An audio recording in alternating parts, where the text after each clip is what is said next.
साधको नमस्कार। स्वामी जी के चरणों में शत शत प्रणाम। आज बहुत खुशी का दिन है कि जब हम श्री विद्या क्षेत्र में वैदिक गणित, विज्ञान व तकनीकी के मूल्यों को उभरते हुए देख रहे हैं और अपनाना चाहते हैं।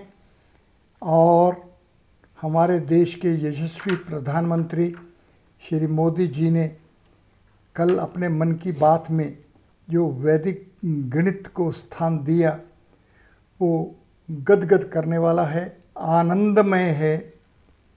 मोदी जी ने देश के सभी माता पिताओं को ये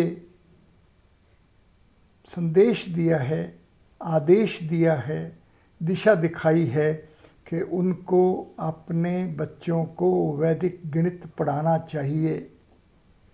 साधकों, इससे अधिक उत्साहजनक कोई भी बात नहीं हो सकती कि देश का प्रधानमंत्री अपने मन की बात में इतनी स्पष्टता से वैदिक गणित की भूरी भूरी प्रशंसा करें। केवल प्रशंसा ही नहीं, वो इसको अपनाने के लिए प्रत्येक माता पिता को आदेश दें कि आप सभी माता पिता अपने बच्चों को वैदिक गणित के मूल्यों को अपनाएं और वैदिक गणित से ही मानसिक सत्ता, बुद्धि क्षेत्र सचेतन होता है, जागृत होता है।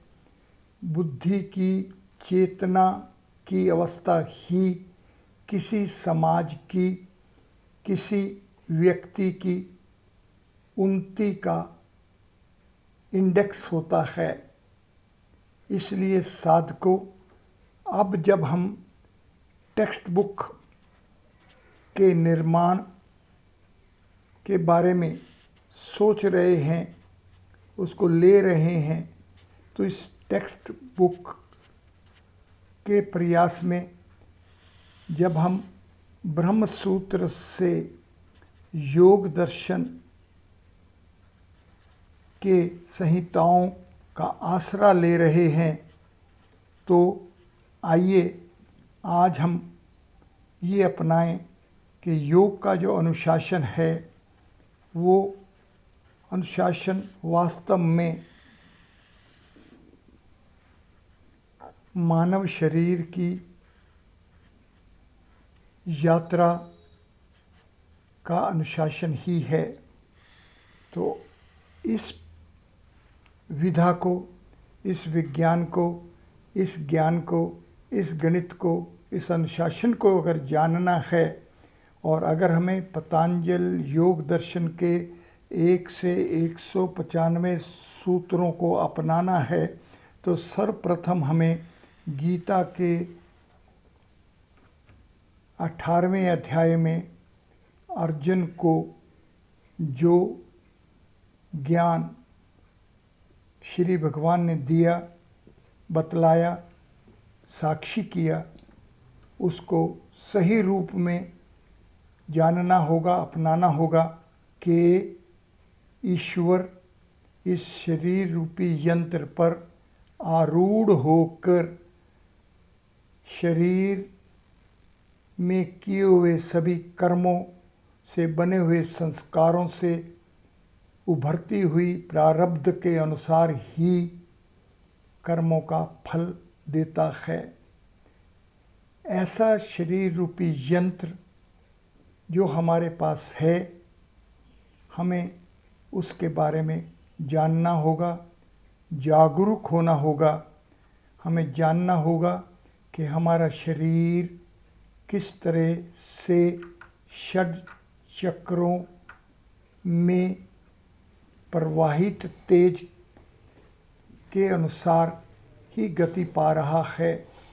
इसलिए हम जब ध्यान में बैठें तो सर्वप्रथम ये देखें कि हमारे षड चक्रों में ये तेज का प्रवाह कैसा है, ये आनंद कोश तक पहुंच रहा है कि नहीं पहुंच रहा है। वो आनंद स्वरूपी सरोवर जो हमारे शरीर में है वो शांतिप्रद हो रहा है कि नहीं, उसका आनंद किस दिशा वाला है। इसलिए वैदिक गणित, विज्ञान और तकनीकी पुस्तक के निर्माण के करते समय हमारे दृष्टि में हमारे शरीर के षडचक्र से आनंद कोश तक पहुंचने वाले मूल्य किस तरह से, किस दिशा वाले होकर हमें प्राप्ति कराएंगे, वो उस पर केंद्रित रहना चाहिए। इसलिए साधकों, आज मैं आपको पुनः पुनः बधाई देता हूँ कि आपके देश के प्रधानमंत्री आप सब से अग्र होकर सभी देश के माता पिताओं को, अपने बालकों को वैदिक गणित के मूल्यों को अपनावाएं, उत्साहित करें, प्रयास करें, प्राप्ति करें। इसलिए आपकी पाठ्य पुस्तकें भी इसी दिशा वाली होनी चाहिए। धन्यवाद।